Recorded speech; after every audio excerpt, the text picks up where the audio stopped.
I bow to all the seekers of truth.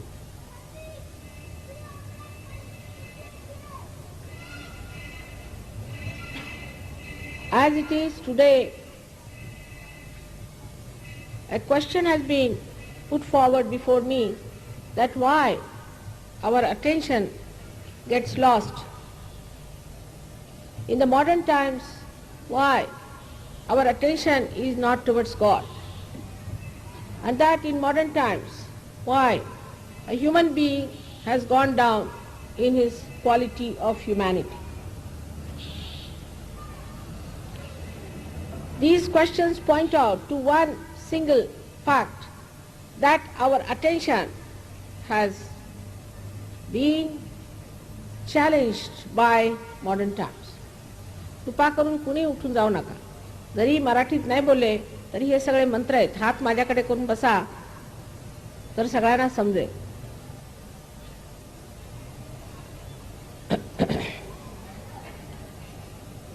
This attention has been challenged by all that we call modern today. I do not say that we have to be primitive people.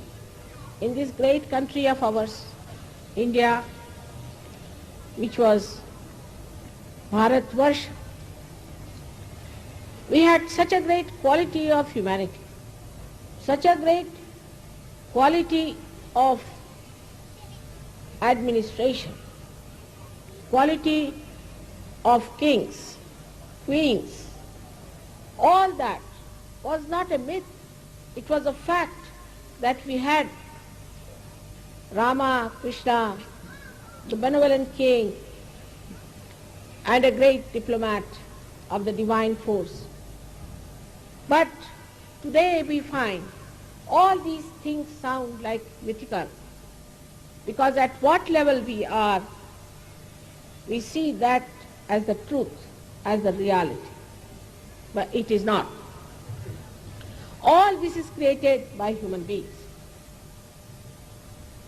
How this is created and why it has happened, I would like to explain to you. When our attention was created before, in a way that we were living with very few things in this country, everyone knew that you have to have your self-realization. Nobody bothered their heads about how much wealth you are going to acquire, how many things we are going to have, except for the kings who acquired wealth for the betterment of the society, and also who acquired the power for the protection of the society. Then we became slaves of two cultures, one the Islamic, another the British culture, the English culture. And I think the real downfall came when this English culture came upon us. Because though they were Muslims, they believed in God. Whatever wrong they did it in the name of God, and they believed it. But the attention was not still in acquiring things. We say that Aurangzeb was a very bad king, no doubt. He killed so many Hindus because he believed that Islam is the only religion. That was his stupidity, I should say. He was ignorant. He was so violent. But he himself was an extremely frugal person. He used to make his own caps, sell them in the market, and live on that. And he would not touch any money of the public. But then the English, when they started ruling in this country, this language English came upon us as not a blessing but a curse, I think. Because the whole literature is full with ideas which are contrary to the culture of God, contrary to the culture of Christ. They believe that Christ was born in England. Many Christians still believe that you become a Sahab when you become Christians. This culture of the English, which was forced on us, this language which was forced on us, gave us absolutely a different direction which we should not have accepted. But as it is, we were 300 years already in the slavery, people had to accept it blindfolded. Sri Krishna has clearly said that the awareness grows downward. Why? The roots are in the brain of a person. And the awareness which is growing downwards forms the tree. And this Western culture is the one which makes you grow downwards towards materialism, whether it is communism or it is socialism or democracy. That makes no difference. The whole thing is that you have to attend to the material side. So the first object of the Western culture or the Western science was first to capture the matter, the 5 elements, in such a way that it can be used for the comfort of human beings, for the physical comfort of human beings. But as the culture is just to move forward without any control over yourself, like a kite flying in the air without having any control of a finger on it, the whole thing drifted into various directions and various fields where it got lost. When we pay attention to something, if the attention is pure, it will purify the matter and will come back to us as a pure attention. But when the attention is filled with these ideas that you have to use all the matter for your comfort, then it gets lost in the matter. It gets involved in the matter. It gets spoiled in the matter. And then what comes back to us is the thought how to possess it. To possess the matter, to use the matter, to sit on top of the matter was the first mistake. Matter is your slave in any case. In any case, it is your slave. And this you would have got it without paying so much attention to it. To think that science was discovered by scientists is egotistical. It's only your ego says that. You cannot discover anything unless and until the God's grace is upon you. It's the God's grace that brings forth the exposition of his powers. Even a person like Einstein had said that. Even the person like Newton has said that. Einstein has clearly said that I was fed up, I was tired, I couldn't find the theory of relativity. I was just resting in my garden playing with soap bubbles, and from somewhere unknown the theory of relativity dawned upon. But we Indians living 300 years in that slavish mentality accepted it blindfolded, without knowing how much knowledge and science we have. We had aeroplanes in our country, we had pilotless bombs in our country, we had all kinds of things in our country. But why did we accept this without going into the roots to find out how did we have these things? We started doubting all that was the past in India, and we would not go into the past of it, but we started moving downward with this Western culture. And that's the downfall of our country. That has brought all this nonsense in. When money becomes everything, the money orientation, the economics of it. This was the country of philosophers, of the seers, of the saints, where now today economics is dominating without understanding that you cannot put this Western economics in this country at all. We cannot work it out. This is a country of generosity. People love to serve you. People love to do, even today, they like to do something for you. Go to a village, even if they may not have anything with them, they'll bring some milk, make you sit there, please have some milk. You have come from foreign countries, please have. But in the Western countries, you may give them any amount of things. They won't even return one present to you. Shamelessly they'll take everything thinking that they are the ones who should have it. They have no subtleties. They have no subtleties to understand generosity. They cannot. They think we do it because we are slavish people. Even I was surprised when some villagers told me that even the animals coming from the West are stupid. I said, how? He said, now take a hen from India and take a leghorn or roach from Western countries.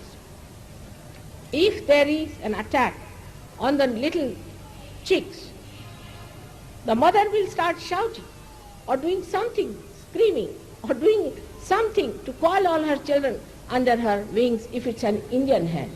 But if it's an English hen, she wouldn't mind, she'll look at everything very peacefully. Sita pragya. Not bothered.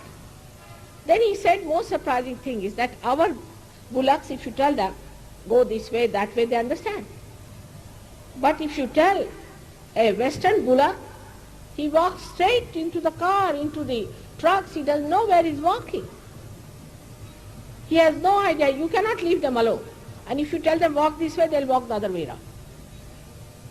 So what is in this culture? What is in this whole upbringing that makes you so gross? The attention is on the matter and not on the spirit. All the time, the matter is trying to overpower the spirit. Supposing there's a tree that falls off, it dies, then you make a chair out of it. It's a dead from the dead. Now you sit on the chair and you become a slave of the chair. You cannot sit on the ground. Then you have to carry chairs with you. If you start moving in a car, you become so useless that you cannot walk with your legs. Tomorrow you start having calculators. You'll be surprised, I live in London, I'm amazed at the people. Even if they have to do 2 plus 2, they want their tambaku. They want to calculate it. For 2 plus 2, they cannot do it. They have no brains left because computers have come. So as a result of this machinery, the machines that have created, we say the machine age, what an age it is, and the age of development. Without any control, if the machines have gone up to this point, it is time that we understand we should not go too much towards it, that we become slaves of this machine. The machine is like a devil. It requires, like a devil, all the time to eat something. Like you in England, it's impossible to get fresh food. You have to go to the main market to get it. But in America, it's even worse. And in most of the countries, they have everything packed, everything in a plastic bag, everything measured. You go to the shop, you get this. Nothing fresh. There is no taste in the food. Now they are using chemicals. They put chemicals in the body of the animals which they eat, put chemicals in the foods that they eat, put chemicals because the machine must have a quantity. To have the quantity, they have to do all this. So what you are taking is all these chemicals. As a result of that, what you are developing is nothing else but your destruction. So all this attention outside into the matter builds up your destructions gradually. The attention gets fragmented. For example, you are talking to someone, this is a very modern stuff, I have seen many. You are talking to someone and this person is looking somewhere else. Where are you looking? Oh, I was looking at that picture or something. I think I should buy that. But I am talking to you here. Doesn't go into head. Nothing. He is looking at something or at some woman or at some man, which is joyless pursuit. You have nothing to do with it. And there is no alertness which picks up things at the right moment. Then another thing a gentleman told me, whose 4 children are in an English school and 1 child in an Indian school. He says, these 4 children don't talk much. They think no end of themselves. And they don't know. You ask them how many roads there are to your house, they wouldn't know. They just go like a blinkers of a horse around their heads. They walk like that. They don't know anything. They don't read newspapers.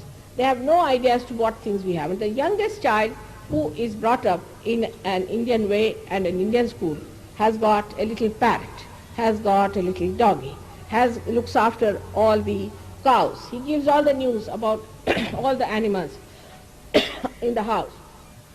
He gives all the news about the relations. He knows who are the relations, who are suffering, what is the problem, what in the kitchen is needed. He's so alert. His attention is so alert because it is not fragmented.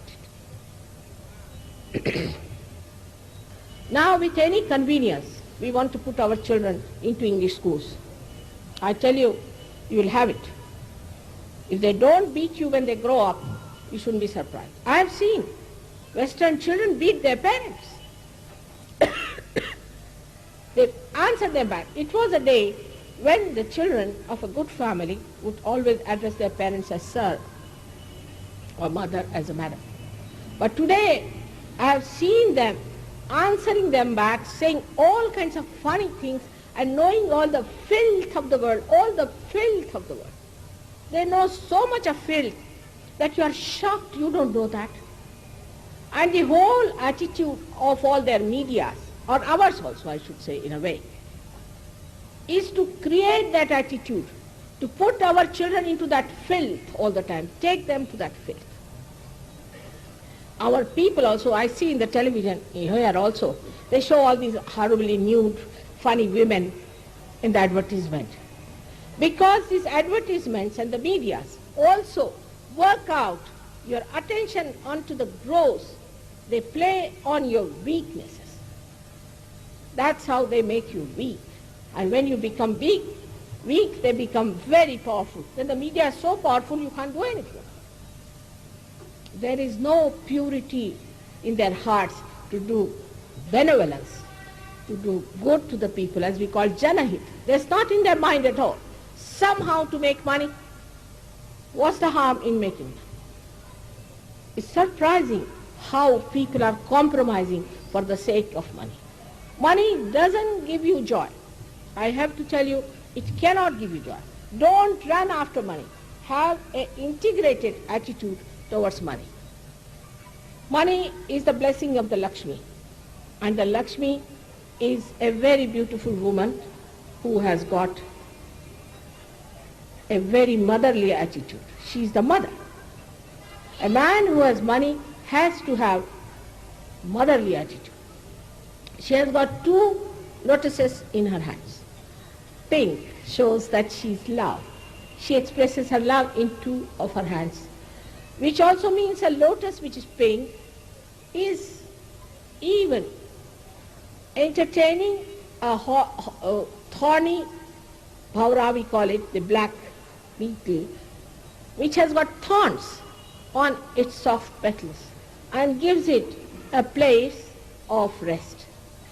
How many of these rich people in this country, and especially abroad, would entertain such an idea of having a place for a ashraya, for a support for the persons who are like a bhaura? Then the other hand, which is like this, has to be daan. You have to give. If you have money, you must give. How many of them know where to give money? They'll give money to places where people will cheat them, like Rajneesh. They will not give money to the poor. They will not develop anything for the poor in a proper way. The other day I was surprised. I went to Pune. We have there a very good system started called as Jana Shanti, where people give food for 2 rupees, very good food for 1 one meal. Very, very good food, excellent food they give, and sufficient for 2 rupees. And they said all the president downward people came here, we had to spend money on their reception, we gave them this, that, garland, this, that, and everybody gave big, big lectures. And nobody is willing to even give them a place on rent. No one wants them there because they think you will go into competition with others who are making profits and will not get votes. So the whole system is so funny that you end up at a point that they want to give money because they want to have votes. They want to win the elections because they want to make money. I mean, I came to this country and everybody is saying, what's the matter, why can't we get plot? Because the person wants to eat the money. Here everybody eats the money. Eating the money. पैसे खाते. They पैसे खातात, they पैसे खातात, they पैसे खातात. Said, don't they eat their food? Why are they eating food? Money? This is the trouble of this country has come because money has become the most important thing for them. Nothing that they think that this body, this being, this is a collective being. This is a samuhik being. It cannot be happy with this kind of a harm we are doing to our society. All those who do things like this, their 7 generations will be cursed by God. You must understand. Those who make money at the cost of the poor people, they will be cursed forever. And one should not join such people even if you have to suffer. I know it's very hard time. People cannot afford to live with the earnings they have. But still, if you decide, you can live with the satisfaction that you have done right. When my father was, and my mother both, were in jail so many times. We were 11 children, we were very rich people living in huts. And we didn't have food for days together sometimes. And we were used to very rich life. They sacrificed everything for the country's freedom. Where are such people now? You can't think of them. They are legendary people. Nobody wants to sacrifice anything whatsoever. And this is the movement. This is a new movement of Swatantra. Swatantra is not yet complete. You can see it clearly. It is not. Your freedom is not complete. If your freedom has to be complete, you must get your Swatantra. You must know the technique of your Swa, of your spirit. Unless and until you get this full freedom, you are not free people. You are slaves of money. You are slaves of powers. You are slaves of showing off. You are slaves of everything today. All kinds of bad habits. I have never known so many drunkards that we find these days. So we have become greater slaves of all the bad habits, all the bad doings, and there is nothing that a person in a big position can think of not doing. Why it has happened to us? Why have we all collapsed into such insipid, useless people? What has happened to our countrymen is this, that they have not realized that the greatest thing is in the brain, is the roots. And these roots are in this country, in this Maharashtra. These roots are here. The Kundalini has to only enlighten these roots. And we never bothered about it. We never cared for it. We are all the time worried as to how to get more money. So the people who are highly paid or who are at a higher position with less pay also maybe, they are making money by eating that. And the others are a sort of people who are going on strike for everything. For what? For money. Again for money. This Bombay is half finished because of strikes. What for strikes? I asked them. You are a drunkard? Yes. You drink? All right. And you smoke? Yes. You eat tobacco? Yes. You eat pan. That means you have money. Otherwise, how can you afford all these things? When you ask for more money in a strike, better find out what sort of a man he is. If he can drink, afford to drink, then you need not give him any money to drink more. Any mother who sees her son is drinking will never give him any money because he will be drinking with that money. What else is he going to do? What good is he going to do with that? So what happens that this attention, when it starts moving towards money, we become so blind that we do not see why are we asking for money. What is the need for money? I am not for these capitalists at all. I know how horrid they are. But what I am saying that why break the machinery like this? Now, whatever you may do, whatever you may tell them, that finish this striking and enjoy yourself now for the God's sake. We have really poor people in the villages, not in Bombay.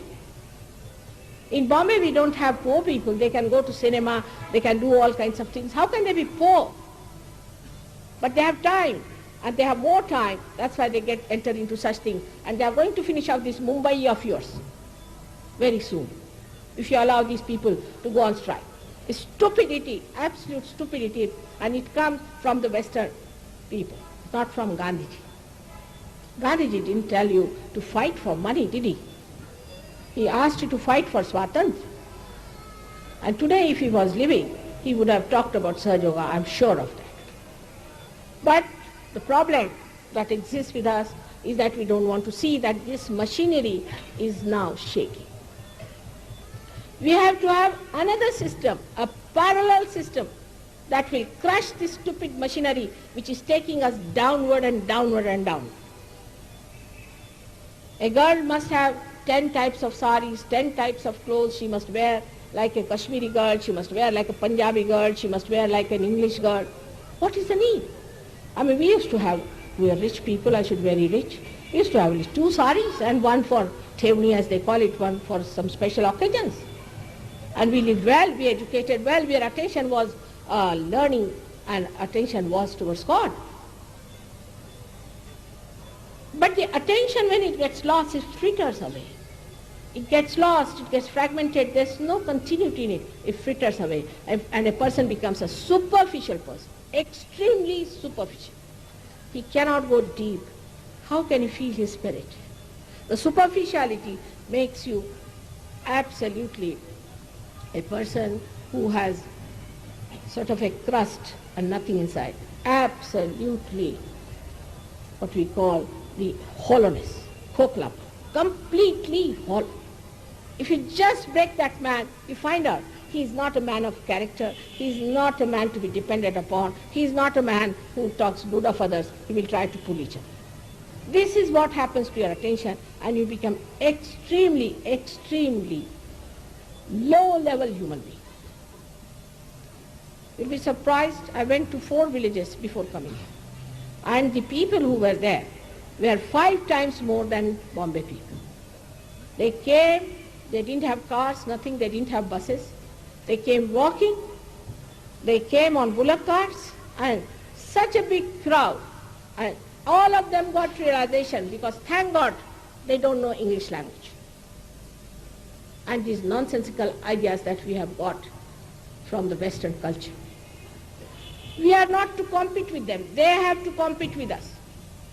They have nothing to offer. You have to stick on to your ideal. But instead of that, we have learned all the bad things and all the bad traditions, like taking dowry, torturing our women, and doing all these things which do not at all look civil. In that we are not modern. In that we are not modern. In that we are very, very primitive. But it was never so before. Nobody used to torture wives. We never knew there was a dowry system in India. Nobody knew it. It is absolutely something we cannot understand from where it came. And I discovered it came from the English only. Because they said we should be very, very balanced about our children, and we should not give only the money to the boy, the eldest brother, but we should give it to the girl also. So because, you see, the whole inheritance will go to the boys, the land will go to the boys, you must give some money. That was sensible.